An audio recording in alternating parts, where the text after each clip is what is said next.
Olá pessoal, eu sou Erisvaldo Correia e sejam bem-vindos a mais um vídeo de exercício resolvido aqui no Python. E no exercício de hoje eu trago para vocês uma proposta para construir um programa que leia 10 números. Esses números têm que ser do tipo inteiro, certo? Ao final da nossa execução do programa nós temos que mostrar todos os valores digitados em sequência. E temos que mostrar a soma dos pares e a soma dos ímpares. Como vocês devem ter percebido nos vídeos de aulas, eu fiz alguns vídeos falando sobre a estrutura de repetição for, o laço for, e na última aula apresentei as listas. E é por isso que eu deixei um pouco aí um espaço sem colocar exercício, porque nesse exercício nós vamos trabalhar com laço for, vamos trabalhar com a lista e também vamos precisar utilizar aí o teste condicional do if, certo? Então, como que eu resolvo esse problema? Pois bem, eu preciso ler 10 números e eu preciso mostrar todos esses números digitados na sequência. Um excelente recurso para trabalhar com isso, sem eu ter que ficar criando várias variáveis, certo? Que eu poderia colocar N1, N2, N3, N4, quer dizer, colocar de 1 até 10 variáveis para armazenar esses números para depois exibi-los em sequência.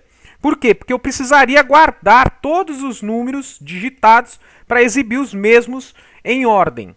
Nesse caso, se você prestou atenção, eu teria 10 variáveis só para guardar os valores digitados pelo usuário, além de uma variável para a soma dos pares e uma variável para a soma dos ímpares.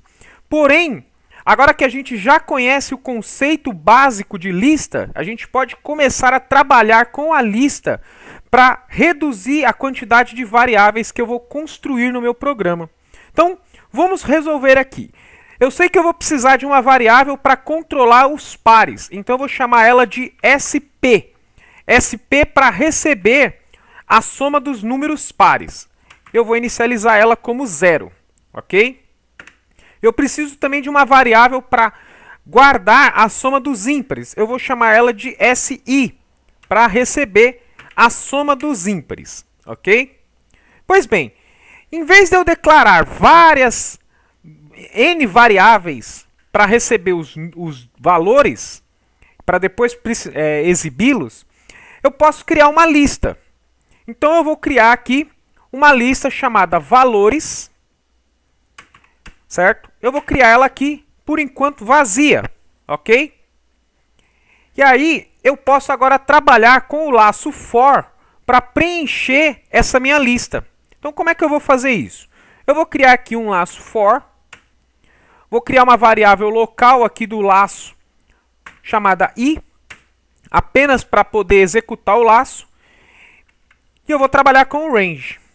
Pois bem, eu poderia colocar de 0 até 11, que eu sei que eu guardaria 10 valores, mas como eu quero trabalhar esse laço para 10 números, eu posso simplesmente dizer a quantidade de vezes que esse laço vai ser executado. Então, coloco simplesmente for i in range 10, ok? Vai funcionar do mesmo jeito. Coloco os dois pontos e agora eu vou começar a preencher a minha lista. Se vocês lembram, para eu armazenar um valor na minha lista, eu não vou utilizar a referência valores recebe. Eu vou utilizar um método que complementa as listas, que é o método append. Se você não viu ainda como resolver listas, como trabalhar com as listas, eu recomendo que você pare o vídeo agora e assista a 13ª aula do nosso curso básico de Python, que é onde eu falo especificamente das listas, ok? Então, vou utilizar o append, que assim eu sei que qualquer valor que for passado pelo usuário vai ser inserido na lista e eles vão ser armazenados em sequências, ok? Tá dando um erro aqui. É o in. For i in range, né? Eu esqueci do in para poder fazer o laço for corretamente, ok? Então, vendo qual é a vantagem de você trabalhar com uma IDE, como no caso aqui a gente está utilizando o PyCharm? Por quê? Porque quando você esquece de fazer alguma coisa ou você escreve um conceito errado, ele vai dar um erro e ele vai fazer a sugestão. Por exemplo, eu tinha deixado aqui sem o in, tinha colocado só for i range 10.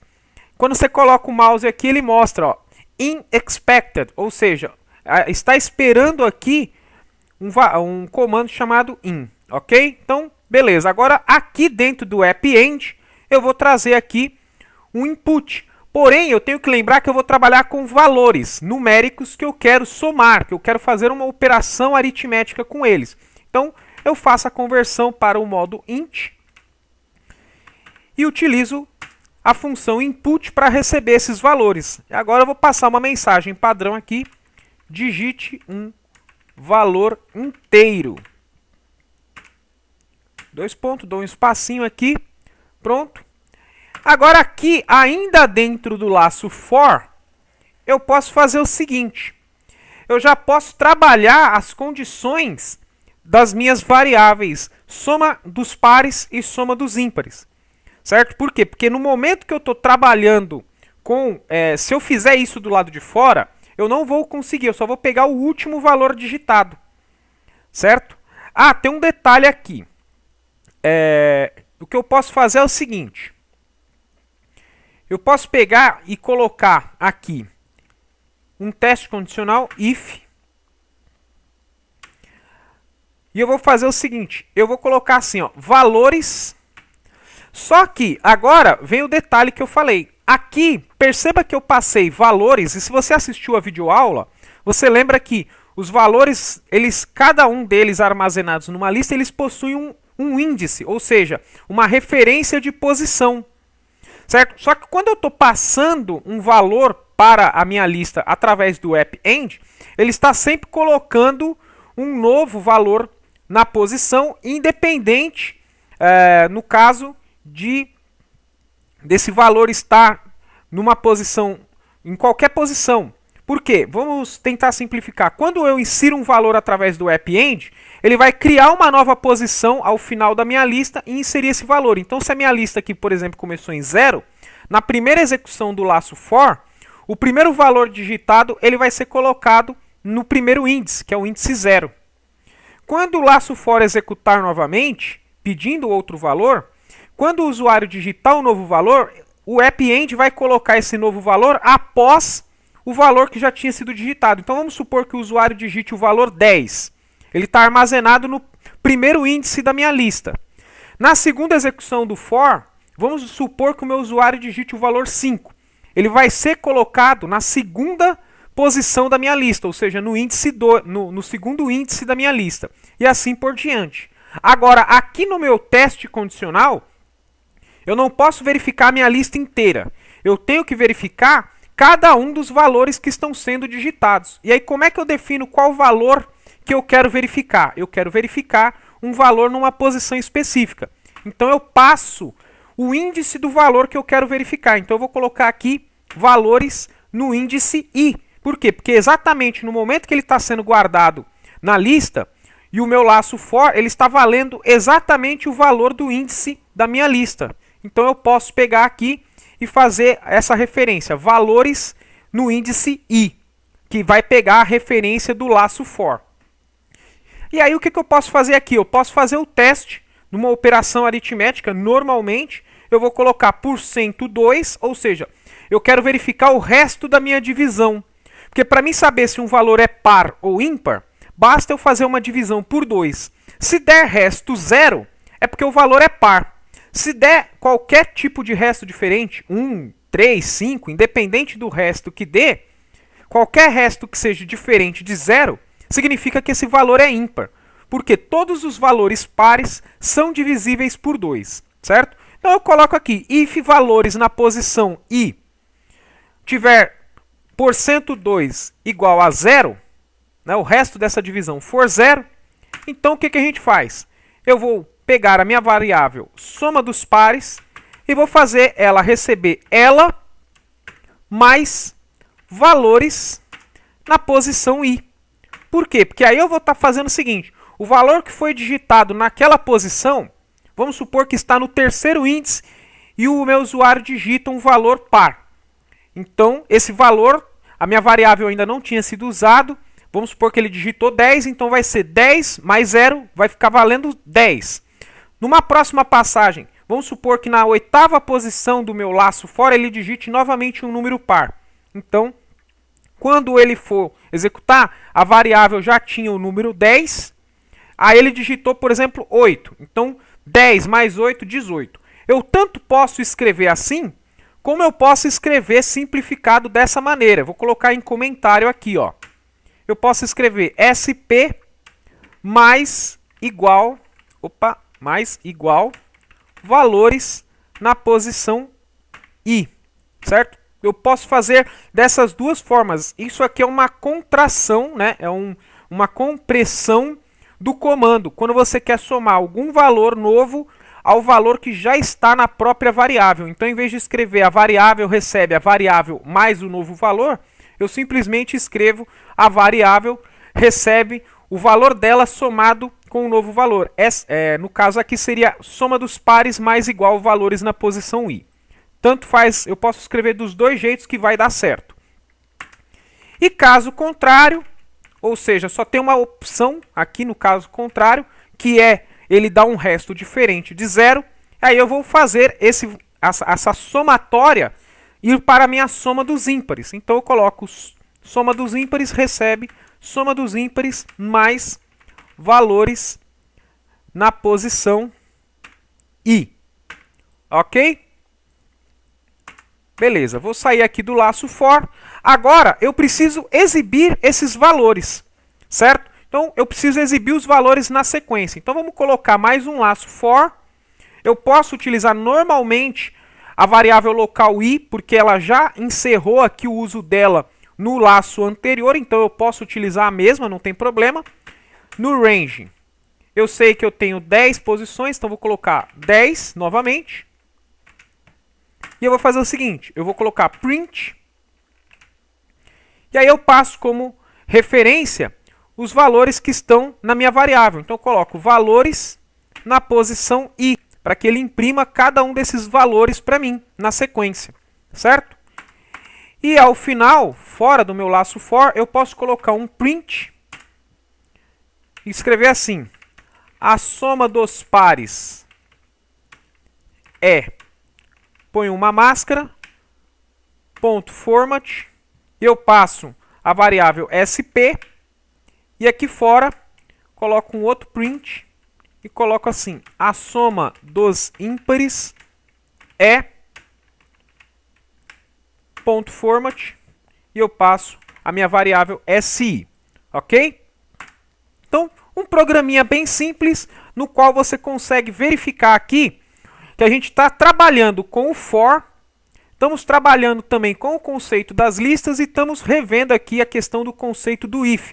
Mas nesse caso, mostrando que eu posso fazer uma operação aritmética, ou seja, no caso aqui, uma operação de verificação de resto de uma divisão, também com um valor específico que está armazenado dentro de uma lista, ok? Se eu mandar executar isso aqui agora, ó, vou mandar executar, vamos subir aqui o meu terminal para ficar mais fácil para vocês verem.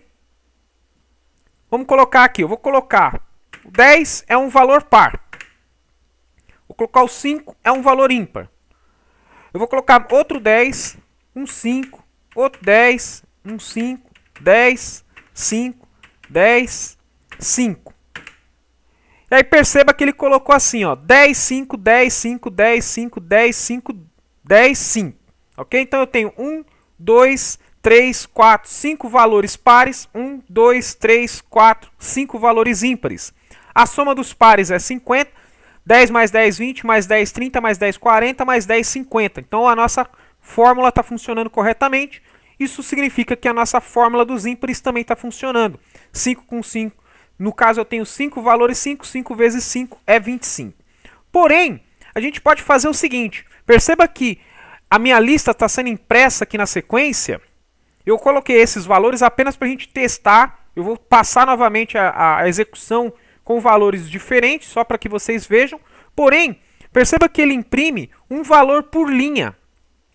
Eu gostaria que ele imprimisse um ao lado do outro, certo? Então, como é que eu posso fazer? Eu posso fazer o seguinte. Aqui, Antes dele imprimir os valores, eu vou passar uma outra mensagem. Eu vou colocar assim, ó, print, e aí eu vou passar assim: os valores digitados foram, dou 2 pontos, dou um espaço, e aí aqui eu vou passar os valores. Porém, eu quero que os valores fiquem um ao lado do outro. Aí como é que eu faço isso? Tem um recurso complementar de parâmetro aqui dentro da nossa função print, que é o seguinte: eu ponho depois da minha variável aqui, ou no caso depois da minha string já formatada, eu ponho uma vírgula, certo? E aí eu posso passar um parâmetro que complementa a minha função print. E que parâmetro é esse? Eu coloco assim, end igual, abro aspas simples e dou um espaço. Porque se eu não abrir espaço, ele vai deixar tudo junto. Então, quando eu coloco esse end, significa o seguinte: o próximo print vai ser executado logo em sequência do valor anterior. Isso eu posso fazer, por exemplo, também aqui nesse print aqui, se eu quiser que os números fiquem ao lado dos valores digitados. Para não ficar junto com o meu pedido de valores aqui em cima, eu posso até inicializar esse aqui com um /n, para poder pegar e colocar um salto de linha. E aí aqui embaixo eu coloco para exibir os valores um ao lado do outro, utilizando esse parâmetro end. Vamos ver como é que fica aqui na execução, ó. Agora eu vou colocar valores aleatórios, porque a gente já confirmou que a minha fórmula para armazenar a soma dos valores está correta. Então eu vou colocar 7, 9, 4, 2, 3, 5, 6, 10. Vou colocar agora um 8. Vou colocar aqui um 1. Então eu tenho lá, os valores digitados foram 7, os valores digitados foram 9. E aí você deve estar se perguntando, você falou que eles iam ficar lado a lado. Só que não foi bem assim que aconteceu. Por quê? Porque se vocês perceberam, eu tenho aqui que prestar bem atenção no que eu estou fazendo no meu programa. Eu já fiz isso aqui de propósito para que vocês talvez percebessem o erro, certo? O que eu fiz foi passar esse print aqui, que eu quero que seja exibido apenas uma vez, dentro do meu laço for. E eu não quero que ele seja exibido 10 vezes, ou seja, eu quero que ele seja exibido apenas uma vez e depois os meus valores em sequência. Então o que eu faço? Eu tenho que simplesmente retirar esse print daqui e colocar ele antes desse for, porém fora daquele outro for, certo?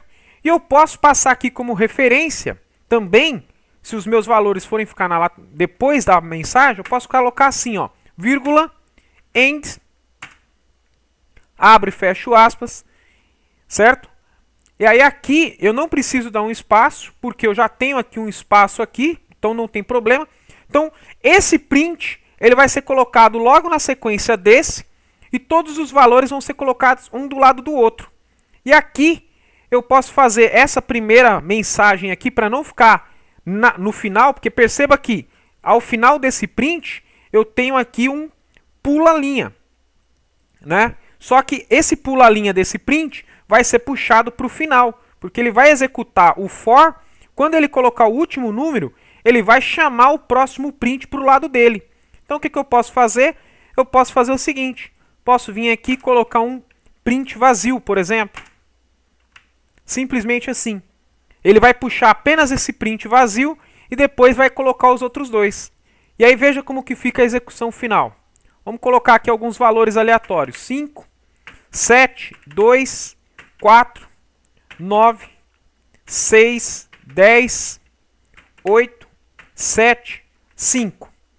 E aí veja que nosso programa funcionou da forma que eu disse que ia funcionar. Os valores digitados foram 5, 7, 2, 4, 9, 6, 10, 8, 7, 5. Ele coloca na linha de baixo a soma dos pares deu 30 e a soma dos ímpares deu 33. Essa saída aqui só aconteceu dessa forma porque nós temos aqui o uso do complemento do parâmetro end, certo? Então eu fiz com que ao final da frase os valores digitados foram, eu coloquei esse end puxando o próximo print, e aqui depois que o print foi sendo renovado para exibir os valores que estão na lista, eu faço com que eles sejam colocados um na sequência do outro. Para que essa frase não suba, eu coloquei esse print vazio. Se eu retirar esse print aqui, eu vou deixar ele comentado, mas perceba que para funcionar da forma que executou, eu tenho que deixar o print como comando. Se eu executar novamente, vou colocar valores aleatórios aqui, só 5. Opa, coloquei um 55. Mais um 5. Perceba que ele digita a minha frase, coloca todos os meus valores, mas ele puxa a minha frase da soma dos pares é 0. Então, por isso que eu coloquei esse print vazio aqui. Ok? Eu espero que vocês tenham gostado desse exercício, que esse exercício mostre para vocês algumas formas de trabalhar com o laço for, que é muito utilizado para preencher as listas, uma opção de como trabalhar com as listas, como que eu posso trabalhar com as listas também em testes adicionais e operações aritméticas, e serviu também aqui para a gente poder aprender aqui a utilizar esse parâmetro end, que é um parâmetro de argumento da minha função print. A gente se vê na próxima aula, um forte abraço, fui!